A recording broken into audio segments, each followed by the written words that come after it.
Shalom Aleichem, on est dans Perek Vav, Halakha Gimel, toujours les choses qui causent du tsar et qui peuvent causer du tsar et de la chlama, la kin'a, la jalousie. Matsouï, ça existe des fois, chez Adam et Tzer, ou Machlim et Chador, le Chamad kin'a. Pourquoi il lui fait du mal? Parce qu'il est jaloux de lui. Pourquoi il lui fait honte? Parce qu'il est jaloux de lui. C'est un moyen de le rabaisser, comme ça lui il reprend un petit peu du kavod atzmi. Risha kin'a po'amim bo enam netonim lo manoah, parce qu'il est tellement jaloux qu'il n'arrive pas à se calmer. La seule moyen, c'est de pouvoir le rabaisser pour enlever cette jalousie-là. Par exemple, Chonio, c'est le fils de Shimon HaTzadik.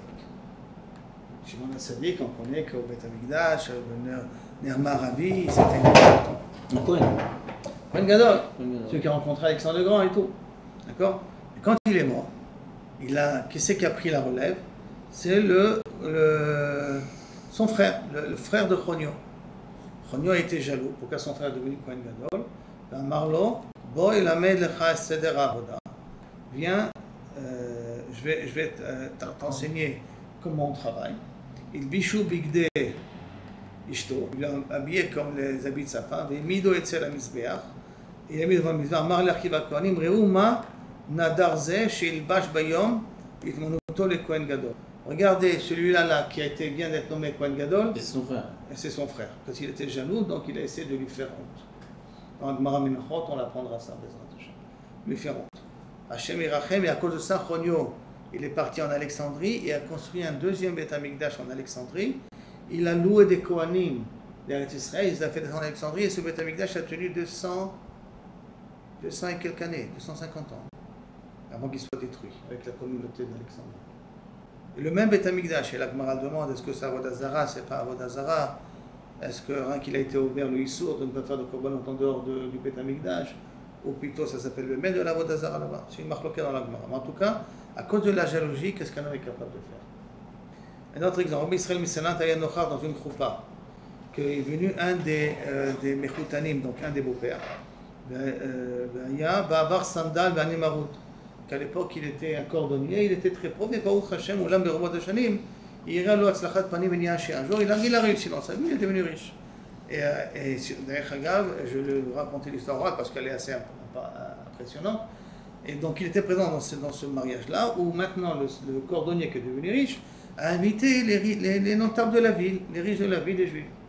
Maintenant, il était tout content que Kavachot Baruch Hashem il a réussi financièrement et qu'il peut se permettre d'inviter les choses. Il y avait un riche ici qui était Mamash, qui ne pouvait pas accepter que quelqu'un du bas de gamme a pu monter dans la case des grands. Et donc, quand il est venu au mariage, alors le Sandla, là, le Mechouta, était hyper content de voir que ce riche-là, il vient ici,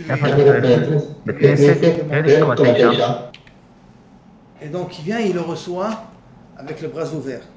Ah, il vient me faire du kavod. Le riche, il s'approche devant lui, et après qu'il s'est approché devant lui, il lui demande. Donc, il vient le voir. Dès qu'il s'approche devant lui, il lui demande, dis-moi, combien ça coûte à me réparer mes chaussures? Genre, je n'ai pas suivi. Le riche, quand il est arrivé devant... Qui était pauvre, qui est devenu riche. Non, qu'il a vu, il a invité Khashou venir le voir, un des riches de la communauté. Okay. Il est venu le voir dans son mariage.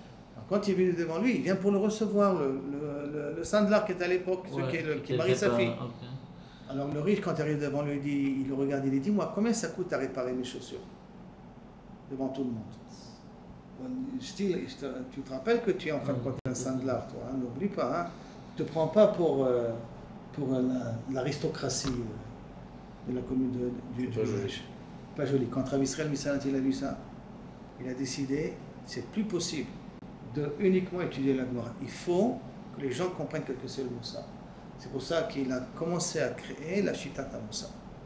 À la suite de cet événement-là, uniquement de la Kin'a d'un riche, comment un pauvre a pu devenir aristocrate, comment a pu grandir dans les échelons de la société. Et donc, ça c'est toute l'histoire. Beleitim Koré, chez Panav, chez la dame, il devient blanche de la jalousie de son ami. Midat Akina, Afadula Ligrom, Madame Lassiat, Maasi Meshunim. Des fois même, tellement il est jaloux que ça risque de l'amener à lui à faire des bêtises. Quand par exemple, Isha Asher Bna Hamet Amra le Melech Shlomo, Gamli Vegam Lecha Lo Yegzor, fameuse histoire de Shlomo HaMelech, celle qui était jalouse de l'autre qui avait vraiment un enfant, qu'est-ce qu'elle était capable de dire? Prends l'enfant et coupe-le. Quand Shlomo HaMelech il a dit alors je coupe l'enfant, il voulait voir comment les femmes vont réagir. D'accord? Une a dit donnez-lui, l'autre a dit coupez-le. Tellement elle était jalouse qu'elle est capable même de dire des choses qui la met à elle à porte-à-faux. Akina ivira ota al da'ata ve'imita et kalon bizayon, elle l'a amené à cette honte-là, kaviachol, et cette honte et ce comportement immoral qu'elle a eu. Donc on voit ici l'Akina peut nous causer à faire de très grands torts à l'autre et en même temps on peut se salir soi-même à cause de la jalousie qu'on a